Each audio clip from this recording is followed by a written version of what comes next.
Pagbabalik ni Atasha, hudyat na rin ng pagbabalik ni Maine Mendoza at Alden Richards. Tila meron na namang aasahan ang buong Aldab Nation. Dahil lang kasi dito ay ang pagbabalik ni Atasha Mulak na pasorpresa. Di bagat ganyan din ang ginagawa dati ni Alden Richards at Maine Mendoza sa Itbulaga. Kung matatandaan nyo, ang talagang paglilib sa Itbulaga ay tila pag merong kalamang proyekto o TV show na ginagawa. Nangyari na rin ito sa napakaraming beses kay Alden Richards at syempre ganun din kay Maine Mendoza. Ngunit ang nakapagtataka dito, bakit hanggang ngayon si Atasha Mulak ay nakakabalik pa rin ng walang problema?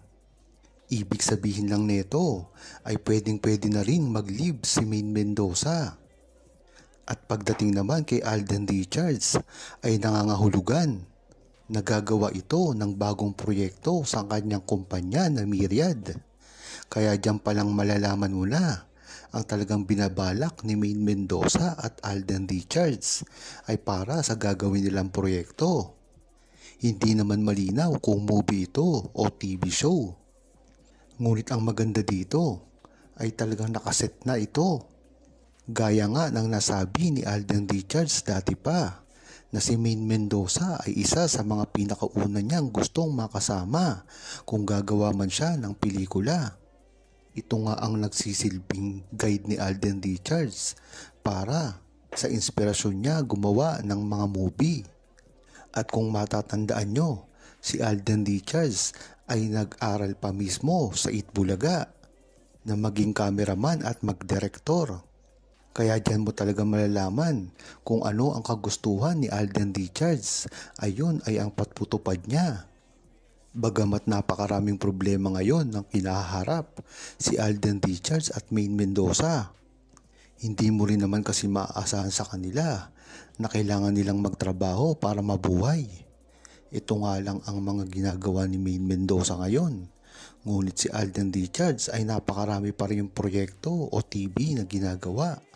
Talagang ang hiling lang ng buong Aldab Nation ay mabigyan ng oras at prioridad ang mga proyektong gagawin ni Maine Mendoza at Alden Richards.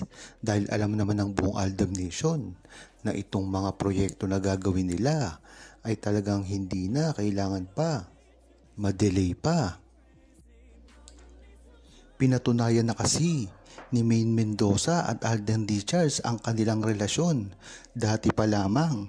Kaya kung sasabihin ng mga bashers na ito ay walang relasyon at hindi tunay ang kanilang pagsasama na ginawa dati, hanggang ngayon ay nagkakamali sila.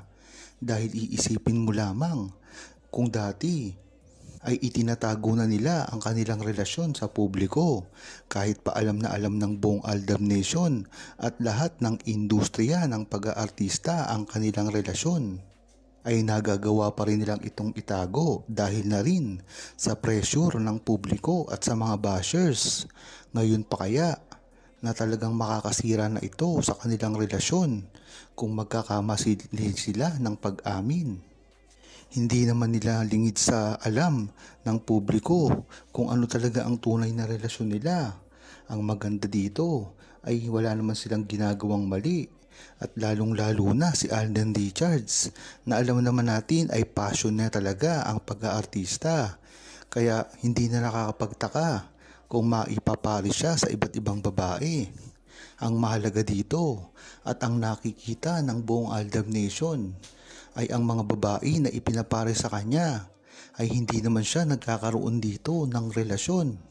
At dahil dito, alam ng buong Pilipino kung ano talaga ang estado ng relasyon ni Alden Richards at Maine Mendoza. Dahil naman naiwan na rin sa buong Pilipinas kung ano talaga ang pakikitungo ni Alden Richards sa iba't ibang babae na ipapare sa kanya. At ibang-iba rin ito sa turing niya kay Maine Mendoza. Alam ito ng buong Aldab Nation at kahit kailanman ay hindi ito mababago pa. Alam natin na si Alden Richards ay hindi ipagpapalit si Maine Mendoza. Matagal na itong usap-usapan na tungkol sa pagbe-break ni Maine Mendoza at Alden Richards noong taong 2019. Matatandaan nyo ay napakaraming problema ang lumabas noon, ang mga open letter at ang mismong pag-amin ni Alden Richards sa kanilang tunay na relasyon. Nagtuloy-tuloy pa ito hanggang 2023. Kaya paano mapapasinungalingan ng mga bashers ang relasyon na nangyari kay Maine Mendoza at Alden Richards na napakalabo na hindi mangyari ang totoo? Dahil kabi-kabila na rin ang mga resibo na inilalabas dito. Ngunit bakit hindi ito pinaniniwalaan? Dahil na rin sa interes ito ng kani-kanilang mga iniidolo na alam naman natin na talagang dinudurog ni Maine Mendoza at Alden Richards pagdating sa estado ng kanilang mga karir. Hindi sila kasi sisikat hanggat hindi nila nasisira si Maine Mendoza at Alden Richards. Kung mapapansin nyo, ang mga love team ngayon ay unti-unti nang nawawala at pinapalitan na ito ng mga peke na love team. Katulad na lamang ng kay Barbie at ng kay David Licauco.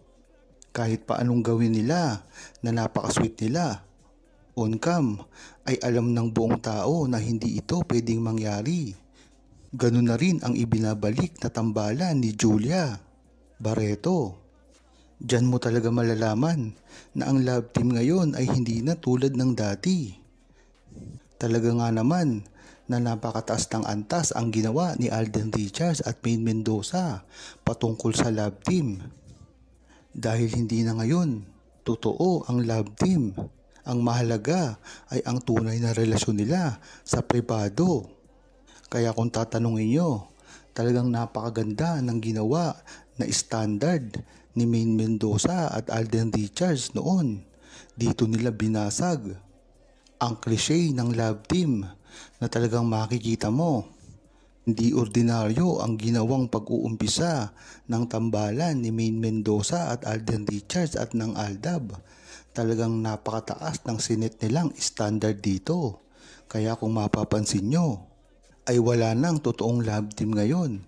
At kahit pa may boyfriend o girlfriend ang isang artista, ay hindi na nila ito pinapakita sa harap ng kamera. Bagkus, iniisip na nila ang kanilang mga karir. Kaya kahit sino na lamang, ay pwede nilang i-partner sa isa't isa. Ganyan-ganyan din ang nakikita marahil ninyo kay Alden Richards na kahit merong asawa ay pwede na siya makipag-love team sa iba.